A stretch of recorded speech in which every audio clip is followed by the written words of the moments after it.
When the jurors were shown the crime scene photos, they passed out. Fair warning, the following story contains graphic details, so please be advised. On January 7, 2007, 21-year-old Shannon Christian was waiting outside of her friend's apartment complex. She was meeting up with her boyfriend, 23-year-old Christopher Newsom.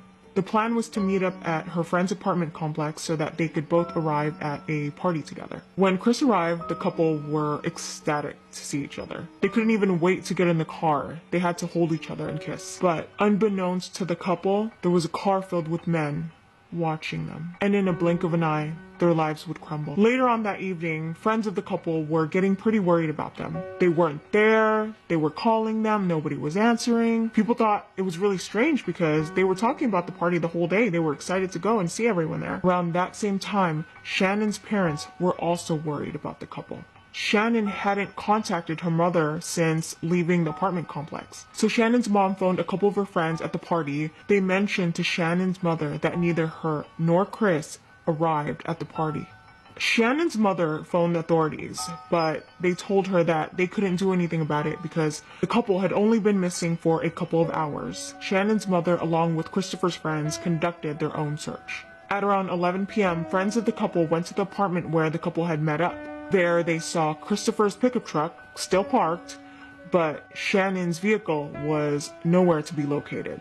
Around midnight, Shannon's parents sought out help from Shannon's mobile phone provider, and that's where they discovered that her last ping was at a phone tower off of Cherry Street. At around 1 a.m., Shannon and Christopher's family and friends searched the Cherry Street area and found Shannon's abandoned Toyota 4Runner. The front seats were pushed back. None of Shannon's belongings were there, and the vehicle had been wiped down clean. That's not a good sign. Through further inspection, they find an envelope. It was then dusted for prints, and it yielded a hit. The prints had a match. Lamarcus Davidson, a known carjacker who'd recently gotten out of prison. Investigators learned that he was renting out a house on Chipman Street in the Cherry Street area. On January 9, investigators searched his house, and what they discovered would traumatize them for the rest of their lives. There, sitting in the middle of the room, was a large garbage bin. In it was something wrapped in 5 layers of garbage bags. When they opened the bag, they saw Shannon's body.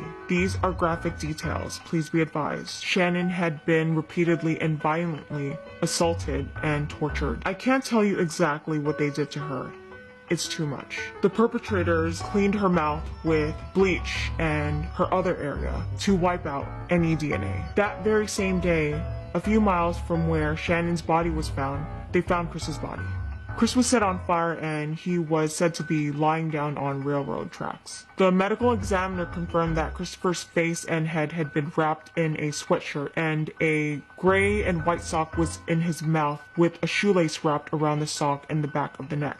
The autopsy later revealed that Christopher had been shot 3 times, once on the right side of the head, once on the right side of the neck, and once in the back.